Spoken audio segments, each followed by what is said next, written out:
Students, अभी हम आज कंटिन्यू करेंगे आपका जो टेंसेस हैं वगैरह। हमने पहले कई बार अपने शॉर्ट वीडियो बनाई है, तो उसमें हम उसको कंप्लीट कर नहीं पाए हैं। तो आज हम स्कूल खुल चुके हैं प्रॉपरली, तो उसी के हिसाब से हम टेंसेस को आज शुरू करेंगे स्टार्टिंग से, और स्टेप बाय स्टेप जो हमारे जो टेंसेस हैं उसको हम शुरू करेंगे। तो ये हमारे स्टूडेंट्स हैं क्लास के, इनकी डिमांड पर आज हम नए सिरे से टेंसेस को शुरू करेंगे। दिखाओ जरा बच्चों के पास, दिखाओ बैठे हुए। तो आज हम बिल्कुल स्टार्टिंग से शुरू करेंगे। देखिए टेंसेस एक चीज़ है, बच्चे इसको देख करके सोचते हैं पता नहीं इसमें इतने रूल्स रेगुलेशन है, पता नहीं समझ में आएगा नहीं आएगा। तो उस चीज़ को थोड़ा सा आज हम एक अलग डिफरेंट तरीके से सोचेंगे कि भाई हमारे टेंसेस है, एक फैमिली है जो हम टेंस पढ़ रहे हैं, एक जस्ट लाइक ए फैमिली।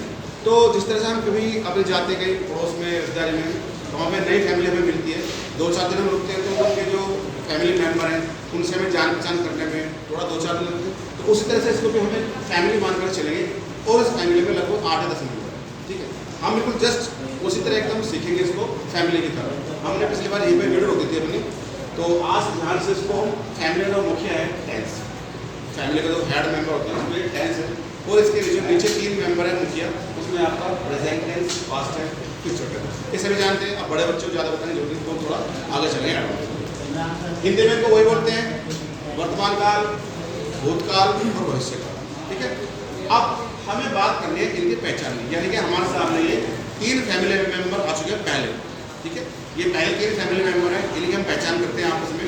जिस तरह से हम स्टूडेंट्स क्लास में आते हैं, 30-40 स्टूडेंट्स क्लास के अंदर होते हैं, तो उसी तरह से सब बच्चे एक दूसरे को नहीं जानते।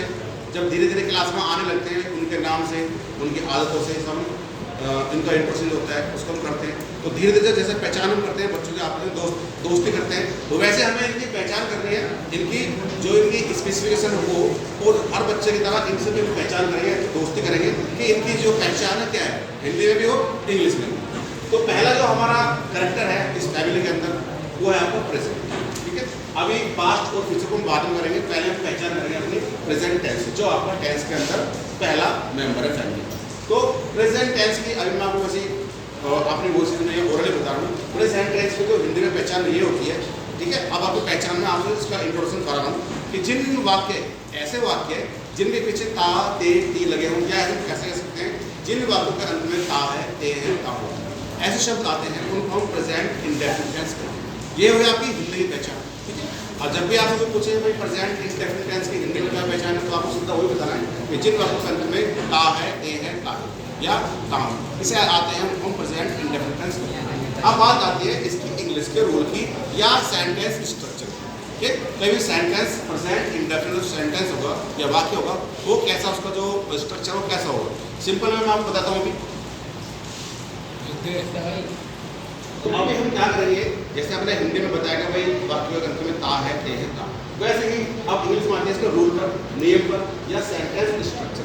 जिस तरह से आप मैथमेटिक्स में रूल फार्मूले आप सेट कर रहे हैं, उसी तरह से इसका भी नियम है कि हमें सपोज करो अगर हमें चाय बनानी है, तो चाय बनाने के लिए हमें 3 या 4 चीज़ें जरूरत पड़ती है। ऐसे तो आप कुछ भी डाल लो, लेकिन जो बेसिक जो जरूरी चीज़ें नेसेसरी, वो आपके यहाँ के अंदर सब्जेक्ट, वर्ब और ऑब्जेक्ट, सिर्फ 3 चीज़ें हैं जिनसे हमारा प्रेजेंट इंडेफिनिट टेंस का एफर्मेटिव सेंटेंस या हम सिंपल सेंटेंस या साधारण वाक्य बोलते हैं, उसके लिए हमें सिर्फ सब्जेक्ट, वर्ब की फर्स्ट फॉर्म और ऑब्जेक्ट, ये 3 चीज़ें की जरूरत पड़ती है, आप अच्छी तरह जानते हैं। उसके साथ इसमें एक चीज़ और है कि हम प्रेजेंट इंडेफिनिट टेंस में वर्ब की फर्स्ट फॉर्म के साथ एस या एस लगाएं। अब आप यही बात है, थोड़ा सा आप कन्फ्यूज होते हैं यार ये एस और एस का पंगा क्या है, तो चलिए सिर्फ मैं आपको ये बताऊंगा कि एस एस हमें वर्ब में कहाँ लगाना था और कहाँ नहीं लगाना था। सिर्फ अभी मैं आपको बताता हूँ कि सेंटेंस स्ट्रक्चर क्या है और प्रेजेंट इंडेफिनिट सेंटेंस बनाने के लिए हमें किन किन चीज़ों की जरूरत पड़ती है, वो है आपका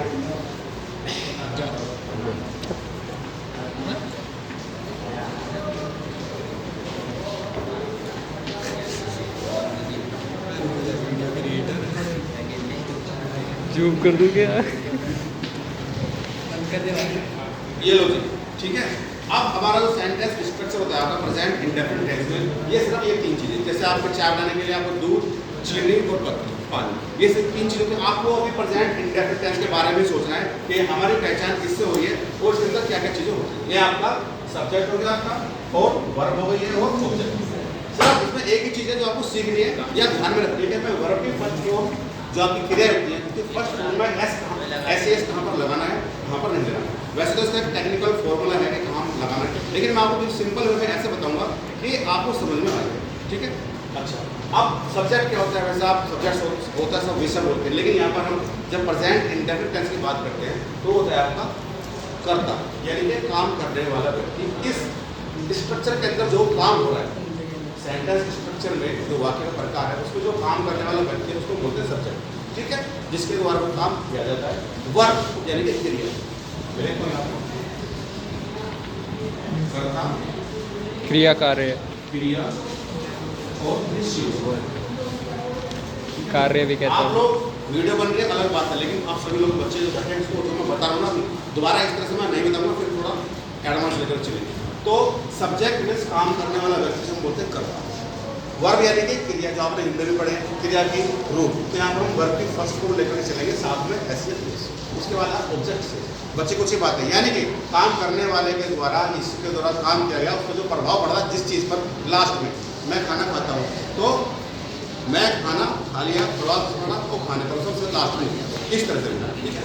ये आपका हुआ प्रेजेंट इंडेफिनिट टेंस का सेंटेंस स्ट्रक्चर, हिंदी में ता, ते, की, और इंग्लिश में आपका सब्जेक्ट प्लस वर्ब के फर्स्ट फॉर्म में एस फर्स्ट ऑब्जेक्ट।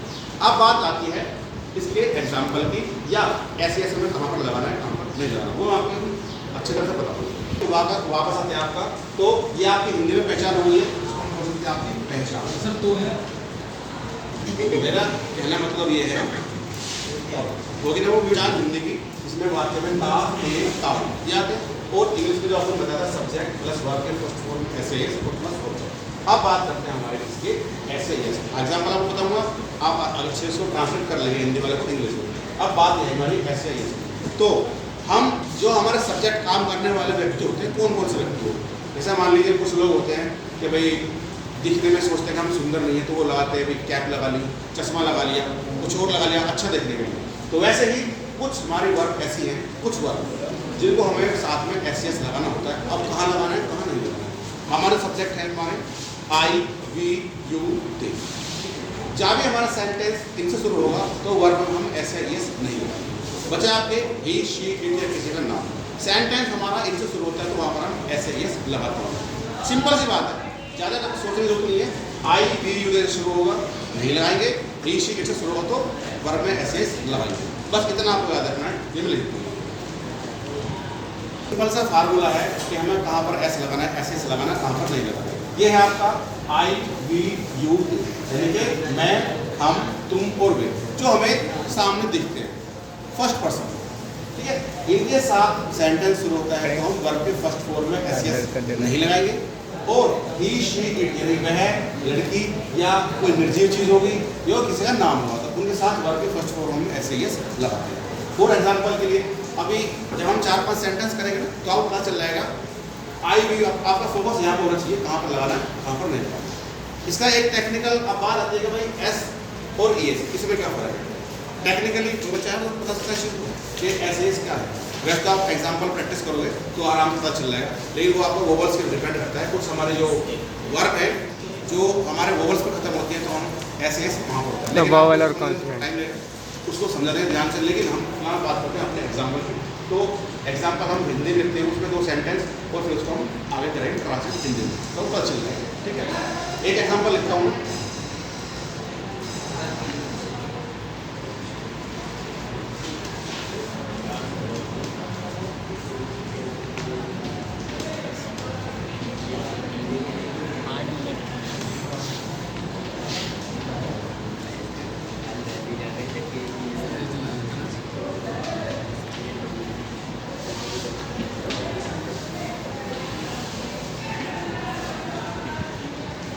ये लो भाई मैंने 2 एग्जाम्पल लिखे, दोनों सेंटेंस में एक ही काम हो रहा है, दोनों सेंटेंस में दोनों वाक्यों में काम एक ही हो रहा है, लेकिन काम करने वाले लोग अलग अलग हैं।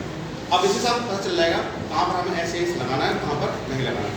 तो पहला सेंटेंस लिखा है राम खाना खाता है। अब आपको देखना है सब्जेक्ट कौन है। सबसे पहला काम आपको, अगर प्रेजेंट इंडेफिनिट सेंटेंस है, टेंस है, तो आपको सिर्फ ये देखना है कि इसका सब्जेक्ट कौन है। सब्जेक्ट आपने अगर पता कर लिया कौन सा वाला है, फर्स्ट पर्सन वाला है या थर्ड पर्सन वाला है, तो आप उसमें एस लगाना है या नहीं लगाना। तो राम खाना खाता है। अब क्योंकि किसी का नाम है तो वर्ब के फर्स्ट फॉर्म में ऐसे हम लगाएंगे, ठीक है। और दूसरा सेंटेंस क्या है, मैं खाना खाता हूँ, यानी मैं, ये फर्स्ट पर्सन। ठीक है, जो फर्स्ट पर्सन वाले होंगे वहाँ पर नहीं लगाना है, थर्ड पर्सन वाले हैं वहाँ पर लगाना है। तो इसको हम ऐसे लिखते हैं इंग्लिश में, राम ईट द फूड। बस क्वेश्चन यही है। अब मैं आप लोगों से पूछता हूँ कि इस सेंटेंस में मैंने सिंपल लिखा है राम ईट द फूड। अब मुझे बताइए कि इसमें ऐसे लगेगा या नहीं लगेगा, आप बताओ। और जो बच्चे अभी वीडियो देखेंगे उस टाइम बाद 2 घंटे बाद वो भी बताना मुझे। अब आप बच्चे बताइए यहाँ पे एस लगेगा या नहीं लगेगा? लगेगा। क्यों लगेगा ये बताइए? नाम तो याद रखना ही रखना है। आपको ये भी देखना है कि सब्जेक्ट थर्ड पर्सन में से। जब हम किसी ऐसे आदमी की बात करते हैं जिसका हम नाम ले रहे हैं वो थर्ड पर्सन है, लेकिन जो हमारे सामने बैठा हुआ है मैं, हम, तुम, वो सब फर्स्ट पर्सन है, जिनको हमें स्पेसिफाई करने की जरूरत नहीं पड़ती। ठीक है, जो हमारे आमने सामने बैठे हैं उनको हमें सिंपल हाँ भी बताओ हम सब स्टूडेंट्स हैं, तो वहाँ पर हम नहीं लगाएंगे। लेकिन जब हम किसी थर्ड पर्सन की बात करते हैं जो हमारे सामने नहीं है, वहाँ पर हम वर्ब में ऐसे लगाते हैं। यहाँ पर ये लगाते हैं राम ईट द फूड। ठीक है, अब बात करते हैं मैं खाना खाता हूँ। आई ईट, सिंपल सी बात है। इसमें फर्स्ट पर्सन है सब्जेक्ट आई, तो आई के साथ हम वर्ब में ऐसे नहीं लगाएंगे, तो सिंपल है आई ईट द फूड। हमारा जो मेन जो इसमें एक पॉइंट है एस लगाने वाला था, वही पॉइंट है कि हमें कहाँ पर लगाना है कहाँ नहीं लगाना। बाकी सिंपल सेंटेंस हम आराम से बना लेंगे। और ये आते हैं एफर्मेटिव सेंटेंस, जिन्हें बोलते हैं सिंपल सेंटेंस। ठीक है, साधारण। जब हम नेगेटिव चलेंगे इसके बाद, लेकिन हम थोड़ी प्रैक्टिस करेंगे। अगली वीडियो में हम इसी प्रेजेंट इंडेफिनिट के 10 या 15 सेंटेंसेस एफर्मेटिव करेंगे, फिर साथ साथ नेगेटिव करेंगे, फिर उसके बाद हम बात करें। लेकिन पहला आपका फोकस रहेगा कहाँ पर हमें इसमें इन सेंटेंस में एस लगाना, कहाँ पर नहीं लगाना। वो आपको लिख भी दिया है और आप बता दिया है कि फर्स्ट पर्सन सब्जेक्ट के साथ नहीं लगाएंगे, थर्ड पर्सन सब्जेक्ट के साथ लगाएंगे। ठीक है, चलो आज की वीडियो को हम यही फिनिश करते हैं, लेकिन नेक्स्ट वीडियो यहीं से हम कंटिन्यू करेंगे with the example of present indefinite sentence. ठीक है, okay, thank you very much.